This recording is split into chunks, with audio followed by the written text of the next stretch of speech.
What is going on, people? Ryan with his ASC here with your match reaction.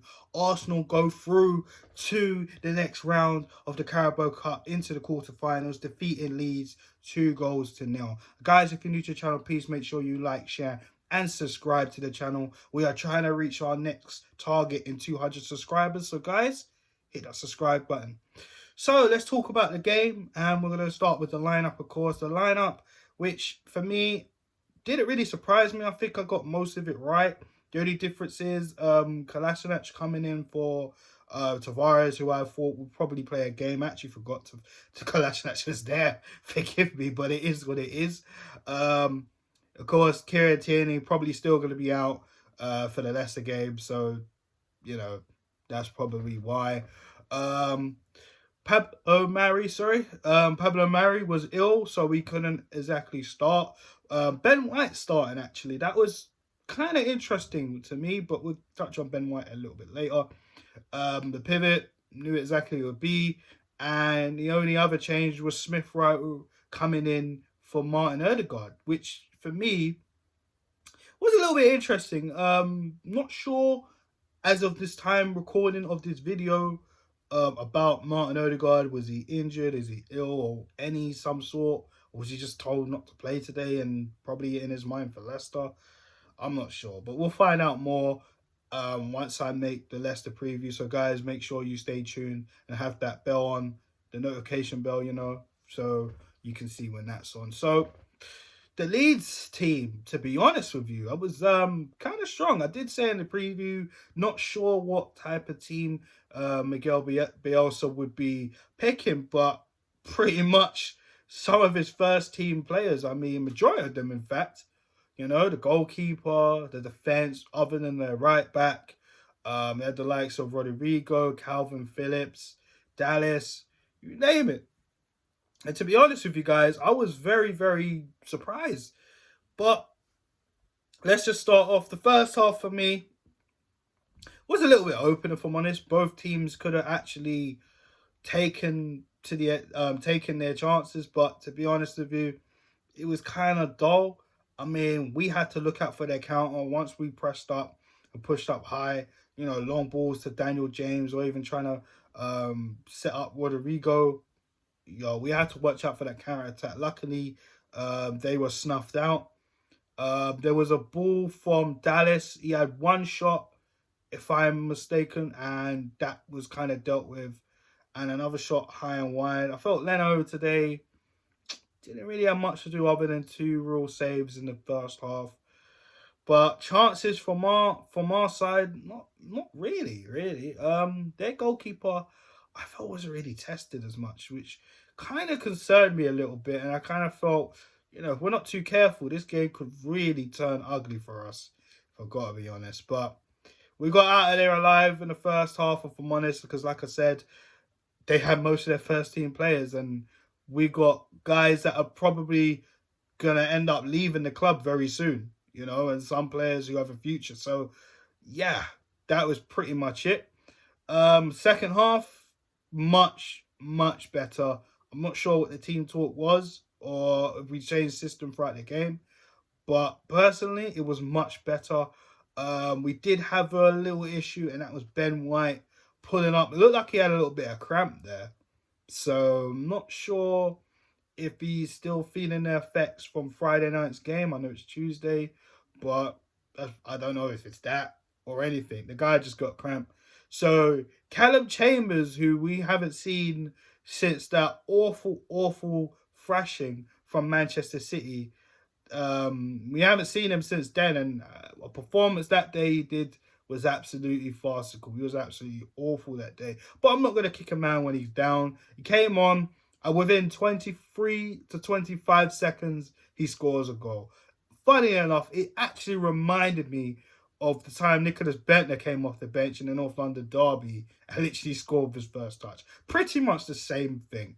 And of course, they did have to goal line tap that one because they wasn't sure if the ball completely went over the line. Of course, as Chambers headed it, the goalkeeper did try to save it, but it was over the line, and then it was kind of like kicked out already, even though we were already claiming for the goal, appealing for the goal, sorry. But goal line did check, and we were 1-0 up. And we needed that. We really needed that, because that way Leeds started to open up a lot more, and they were a little bit on the back foot because they didn't really know what to do. I mean, like I said, in the first half, anyone could have scored, and I think that really would have set the tone, and it did set the tone. And Arsenal really started to take control of the game. Martinelli, I felt like there was one time where I felt he kind of overdid it, where he got the ball, he tried to cut in, tried to look for chances. There were people waiting for him to pass the ball, but he looked like he just wanted to really have a go at it. I know we've been dying to see Martinelli really have a go in games, but he hasn't really been selected much. So, for me at that point, I was annoyed at him, but I'm not taking a personal dig. I get it. I totally get it. But it is what it is. Same for Nicolas Pepe as well. As much as I get at Pepe in the first half, there were times I felt he was just frustrating as hell. There was one opportunity where we could have scored, and he kind of just got in the way of it. If anything, he actually mishandled the ball and it just bounced off him. But again, I'm not going to batter these players because they really want to get back into that first team squad, and that's what we need. We need players who are hungry and want to get back into the first team and prove to Mikel Arteta that they deserve to be in the first team. We haven't really had a lot of that at Arsenal over the last a long time, to be fair, if I'm going to be honest with you guys. But other than that, I thought we played well. We really actually controlled the game.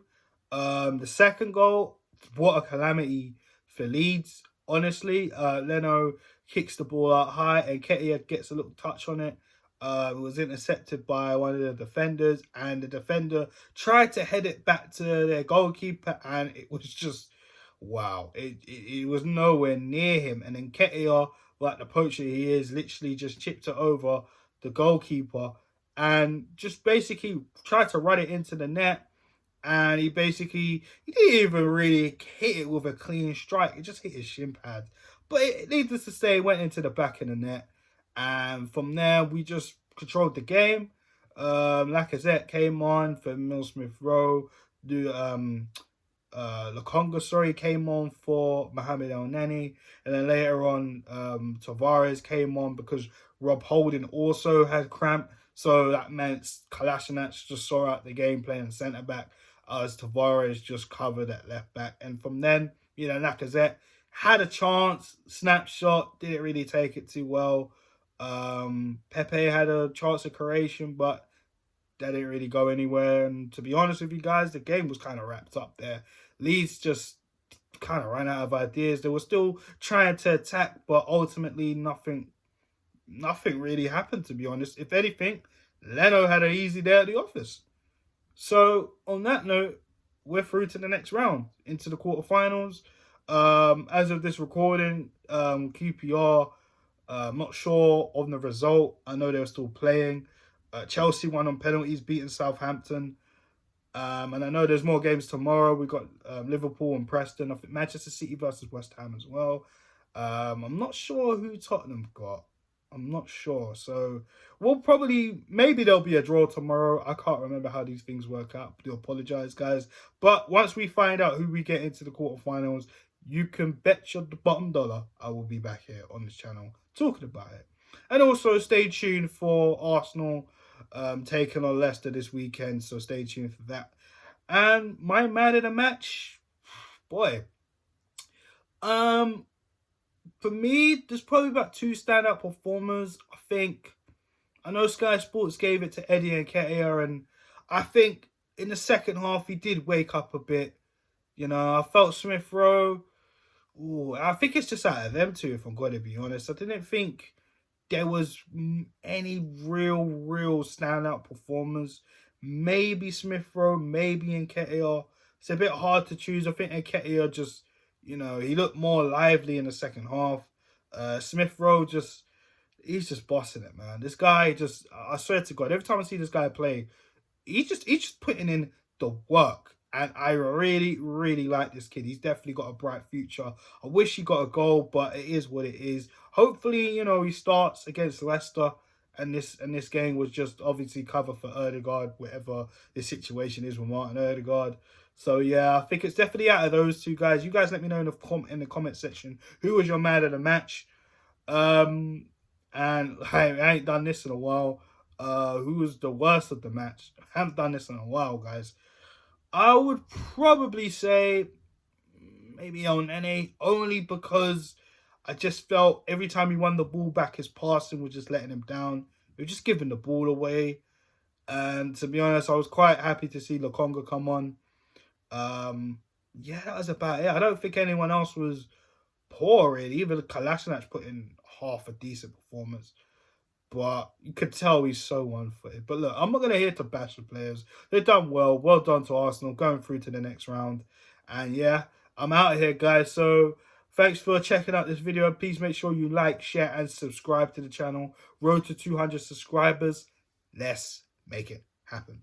So enjoy your evening, people. And well done to Arsenal. Peace out.